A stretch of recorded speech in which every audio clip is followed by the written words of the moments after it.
Please welcome Liam Gallagher.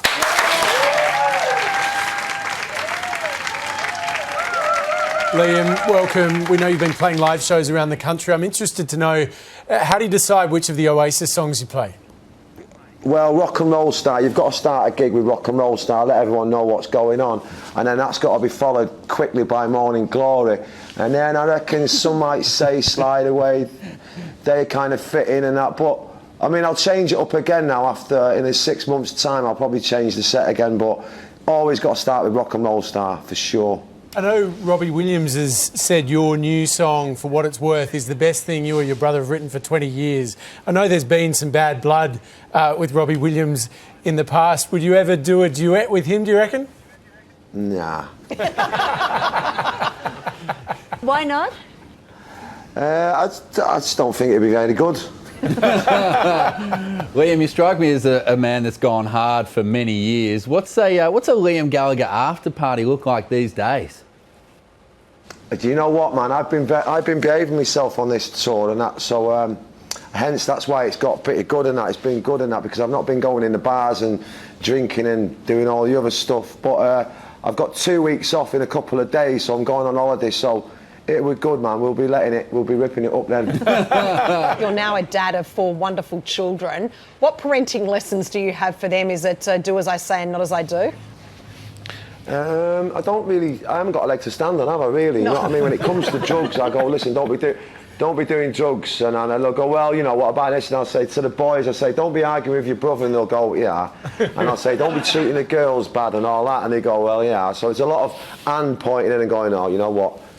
So basically, I just leave them to it and I go on tour. Liam, I loved the clip that I saw recently. It was you getting furious at having to make tea for yourself because people don't buy music anymore. They download it, so there's no money in rock and roll. What else makes you furious that you have to do yourself? Open doors. Don't like that. Dressing yourself, you know what I mean? Remember them days in the 90s when people used to dress you? And run your baths and stuff. Yeah, and in the Middle Ages as well. and feed you and stuff, yeah. Was that how good it was? Did you have a feeder? Oh, yeah. I used to have someone who licked me on plate. Someone would lick a plate for me as well when I finished. I'd go, yeah, lick that for us. I don't mean to get a bit crude about it, but did you have someone to wipe your ass for you as well?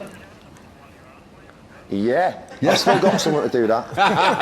Liam, can I ask, in this simplified, more poverty-ridden experience, are you happier now or were they happier days then?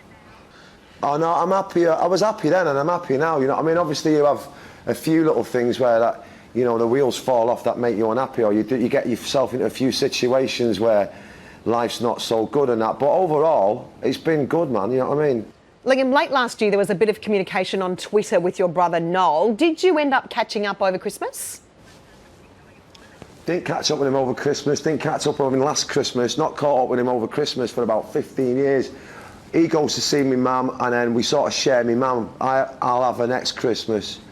But yeah, no, the truth is, I mean, he said a few things that I didn't like and I've let him have it again, so that's the way it goes. Because he thinks his shit don't stink, you know what I mean? He thinks he's got all the answers, you know what I mean? And he likes to sit on his high horse and let everyone have it.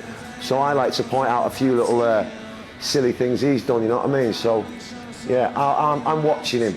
It's just like he was saying the other day about like it's undignified for a 50-year-old to play stadiums. So I pointed out that it's more undignified to support someone, to support the undignified playing stadiums. Do you know what I mean?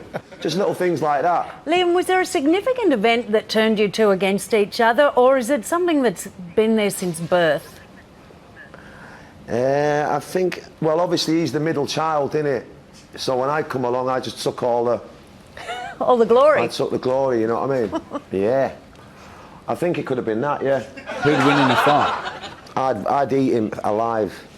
Liam, I read somewhere that you started with music around 16 or 17 to find your passion for music because you had a bit of an out-of-body experience related to John Lennon. Is that correct? Yeah. Well, I was tripping at the time, yeah, at my mate's house. So we'd done loads of mushrooms, and then halfway through that, on the come down, I sort of come out of my body, went to turn the light on, and then I sort of, like, I think I bumped into John Lennon on the cosmic path. And what did John say to you? What did he say? Don't go to Australia, it's raining. Liam, have a great holiday here in Australia. Thanks so much for your time tonight. Liam's new solo single is For What It's Worth. The album, As You Were, it's out now. Would you please thank Liam Gallagher? Thank you.